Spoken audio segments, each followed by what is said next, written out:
everyone, welcome back to my channel. My name's Tamika. This is Library of Tomes, where I talk to you about all the bookish things going on in my life. Hi, welcome back. How are you? I am just thrilled. If you are noticing a difference, I am actually filming on my vlog camera today because I have one of those now, and I'm just so obsessed with it. I just want to keep using it. So, hi, how are you doing?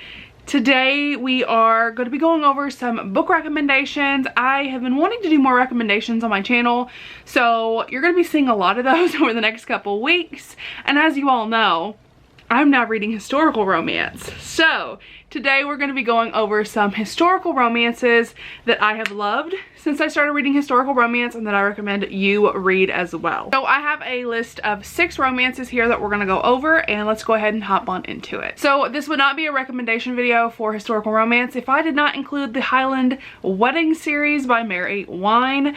This is a really cute, adorable series all based around weddings in the Highlands. These are Scottish romances. The one that I'm going to recommend you start with is Highland Spitfire. This book is probably my favorite book of the year. I love this book so much. It is a Highlander romance. This is also an enemies to lovers. It follows Ailish and Rolf, and they are pretty much forced into being married. They are forced, it's a forced marriage, kind of marriage, arranged kind of marriage. They end up getting married because he's not the laird, he's the other thing that I can't remember the name of. He comes down and he's like, listen, I'm either going to kill both your dads or you're getting married. And they're like, well, I guess you're going to have to, we're going to have to get married because I'm not killing my dad. So they end up getting married. It is an enemies to lovers. This is families who hate each other, the Robinsons and the McPhersons. And I absolutely love them. It is adorable. Ailish has to deal with so much crap when she first goes to the McPhersons area of the world. I don't remember what it's called. I don't think it's called a clan, but I could be completely wrong. But she has to go to his family, and the people over there are not very happy about her. Everyone hates the Robinsons, and she has to kind of learn her place there. I loved it. It was so good, and I really recommend you check this out. Their romance is adorable because they have chemistry as soon as they are around each other. They have the most amazing chemistry, and I loved it. It was so good. So good. So next up I have Cold-Hearted Rake by Lisa Kleypas. This one is one that I read during the historical romance readathon. This one follows a widow, and her name is Lady Kathleen, and her late husband's cousin, who is, I think he's a duke, but his name is Devon, and he inherits all of her husband's belongings because in this time women can't own things, they can't inherit things. So all of the things that her husband had goes to his cousin. So Kathleen and Devon kind of go against the mourning period. Kathleen is supposed to mourn for, I think it's a year and a day is her official mourning, and then she has to mourn basically for her lifetime. There's 4 mourning stages, and he's like, I don't want to wait. So they don't. So it's really cute. I really liked it, and I really recommend you check it out. The next one I want to recommend is the Wallflower Wager by Tessa Dare. This one is so adorable, and I really recommend this one. I know I recommend all of these, but this one is one of my favorites. And I love Penny and the Duke of Ruin. So this one follows Penny, who is a lady. She is getting close to being a spinster. She's not quite old enough to be a spinster. She's a wallflower, and her brother is threatening to bring her home. He is her guardian, and she's not into society at all. And she loves to rescue animals. So she has the most wide array of animals. It is the cutest thing I've ever seen in my entire life.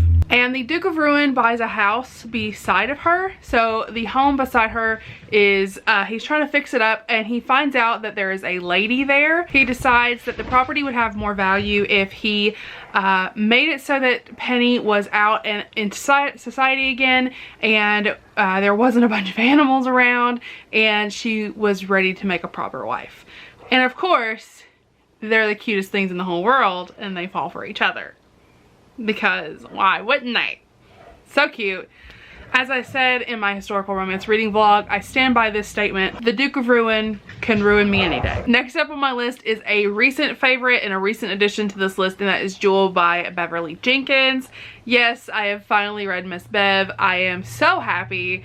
This one is so adorable, and it is the second book in the series, but it can be read as a standalone because I did not have any issues, and I'm so happy I did. This was such a good way to start. I really loved this story. I started it during the historical romance readathon, and then I ended up putting it down and I came back to it.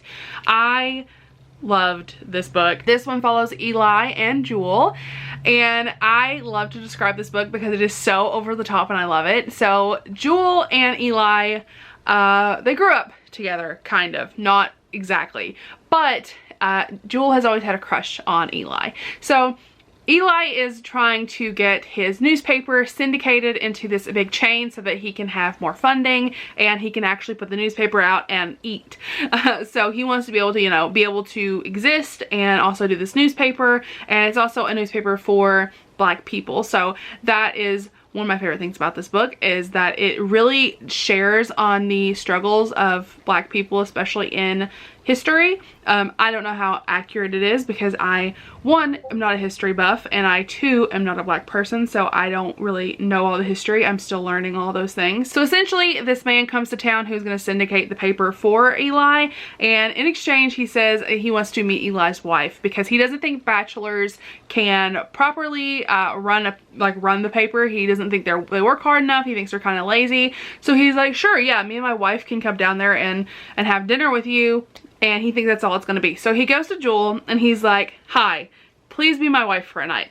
Because they don't talk. Jewel is essentially a spinster, and it is so adorable because she's like, no. And he's like, please, just for one night. And she's like, no.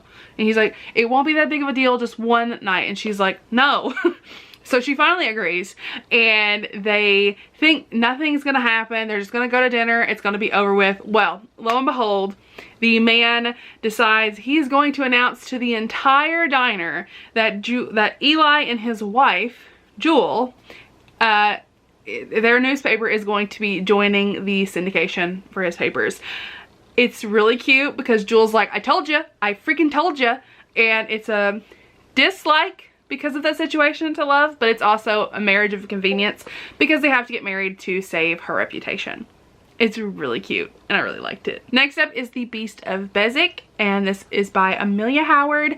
This one was really cute too. This is a Beauty and the Beast retelling. This one follows the Duke of Besswick, I think that's his name, and well, that's his title, and then his name is Thane, and then Astrid.